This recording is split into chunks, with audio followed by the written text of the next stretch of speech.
Hello everyone, welcome back my channel Reema aspirant life में। आप सब कैसे हैं?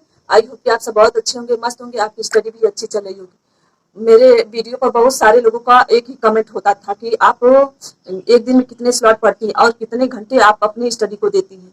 तो सबको कमेंट में लिखना इतना आसान नहीं, मुश्किल हो जाता है, सबको मैं कमेंट नहीं कर पाती हूँ।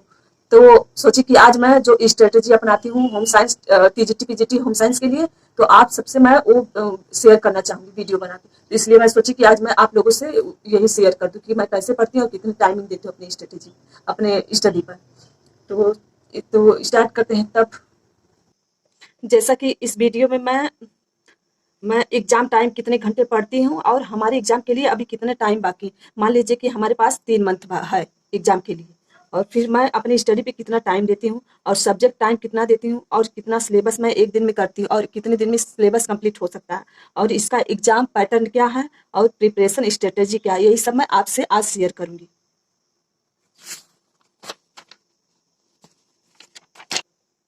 5 main branches of home science. जैसा कि सबको मालूम है कि होम साइंस में 5 ब्रांच होते हैं। तो पहला हो गया फूड एंड न्यूट्रिशन साइंस और प्लस एनाटॉमी इसी में आएगा, इसी में। और सेकंड है रिसोर्स मैनेजमेंट, ये है गृह प्रबंधन के बारे में इसमें बताया जाएगा। फिर थर्ड है टेक्सटाइल एंड क्लॉथिंग, मतलब इसमें पूरे रेशे के बारे में और कपड़ों के बारे में बताया जाएगा। और फोर्थ है ह्यूमन ह्यूमन डेवलपमेंट, और प्लस इसमें आ जाएगा चाइल्ड डेवलपमेंट, इसी में आ जाएगा दोनों।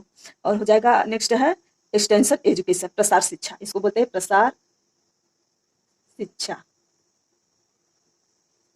यही पांचों ब्रांच आएगा, लेकिन पढ़ना होता है 6 7।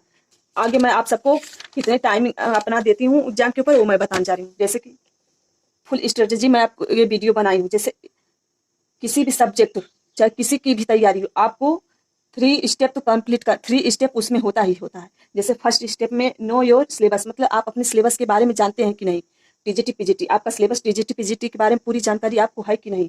और सेकंड स्टेप में आ जाएगा डीप स्टडी, मतलब आपको स्टडी कैसे करनी है और कहाँ से करनी। जैसे एनसीईआरटी 9 10 11 12 एनसीईआरटी की बुक से आपको डीप स्टडी करनी होगी। और ये हो जाएगा ब्रांच हो जाएगा। इसमें 5 ब्रांच, जैसा कि यहाँ ब्रांच के बारे में ब्रांच 5 होते हैं, अभी मैं आपको बताई हूँ जस्ट। इसमें हो जाएगा होम मैनेजमेंट, टेक्सटाइल हो जाएगा, nutrition science, extension education, human physiology, child development, और प्लस इसमें न्यूट्रिशन साइंस के साथ हेल्थ हेल्थ साइंस आ जाएगा। और हो जाएगा इन सबको करने के बाद, मतलब कि लास्ट में क्या बचता है, रिविजन और प्रैक्टिस सेट बचता है।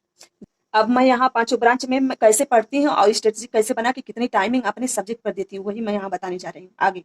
जैसे कि यहाँ 6 सब्जेक्ट मतलब लिखी हूँ, इतना आपको पढ़ना है। तो इसमें से मैं एक वीक के लिए 3 ब्रांच लेती हूँ। 3 ब्रांच जैसे हो गया एक वीक के लिए। आज मैं जैसे कि ले ली होम मैनेजमेंट, टेक्सटाइल और न्यूट्रिशन साइंस, आज मैं पढ़ रही हूँ, तो इसको मैं 7 दिन तक पढ़ूंगी। 7 दिन मतलब 7 दिन पढ़ूंगी, फिर उसके बाद जब 7 दिन कंप्लीट हो जाएगा, सब पर मैं 2 2 घंटे देती हूँ। सब पर मैं 2 घंटे, 2 घंटे, 2 घंटे, इसका मतलब 6 घंटे हो जाएगा। 2 2 घंटे हो जाए, जब एक हफ्ते कंप्लीट हो जाता है, फिर इसके बाद मैं ए वाला ए सब पढ़ती हूँ इतना। फिर इसको मैं ये तीनों ब्रांच को मैं देती हूँ 1 वीक, 1 वीक ऐसे करके मैं पढ़ती हूँ।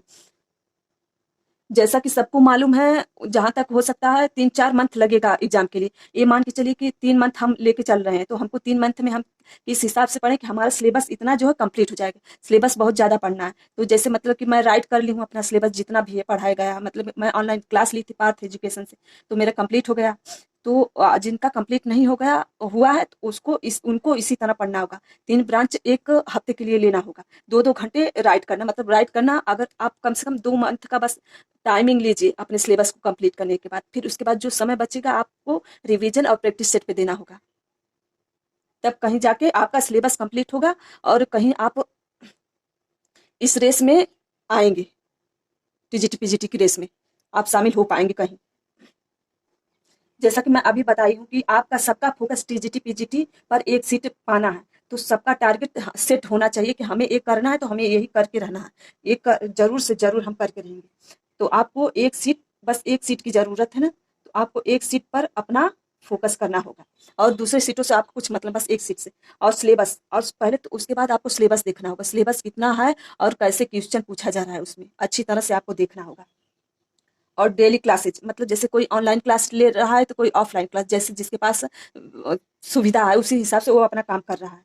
तो कम से कम अपने सिलेबस पे आपको 2 मंथ देना है, 2 मंथ अगर आप अच्छे से पढ़ाई करेंगे तो आपका 2 महीने में पूरा सिलेबस राइट हो जाएगा कंप्लीट। और जो टाइमिंग बचेगी आपको देंगे प्रैक्टिस सेट और रिवीजन पर। फिर टाइम टेबल, आपको पहले तो टाइम टेबल बना के स्टडी करनी है कि आपको टाइम टेबल कितना लेना है, कितना किस हिसाब से आपको स्टडी करनी है और एक सब्जेक्ट पर कितना टाइमिंग देते हैं। जहाँ तक मुझे मालूम है कि आप सबको सब जितने हैं सब्जेक्ट सब पर टाइमिंग एक बराबर देनी होगी, क्योंकि अगर एक भी चीज़ आपने इग्नोर की तो आप पीछे रह जाएंगे।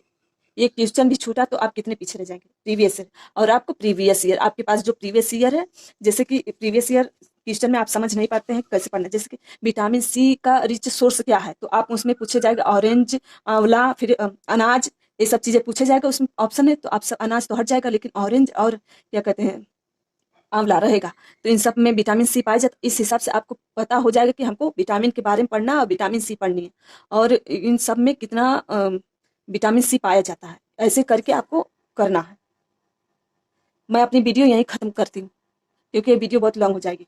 चलिए, आपको अपनी एक सीट पे जैसे वैकेंसी, जैसे कि यहाँ वैकेंसी 4168 है, इतनी वैकेंसी है, तो आप उसी हिसाब से अपना, क्योंकि जो कंपटीशन है बहुत तगड़ा है। ठीक है, मैं अपनी वीडियो यहीं बंद करती हूँ।